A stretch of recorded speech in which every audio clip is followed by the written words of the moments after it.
Some people are saying you can't wash a Ryobi electric lawnmower. Have you ever had a lawnmower? They get covered in mud and grass. They're a big mess.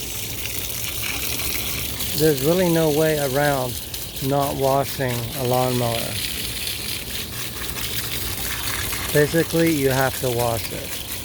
And this is how we clean it. You do it carefully.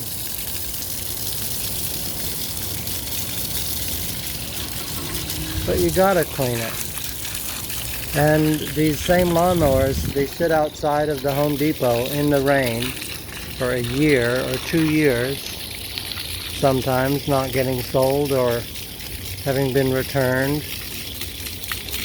So, as I see it, Ryobi's just being extra careful and maybe worried about their warranty by telling people not to get them wet, which is ridiculous. So clean your lawnmower when you need to. That's all.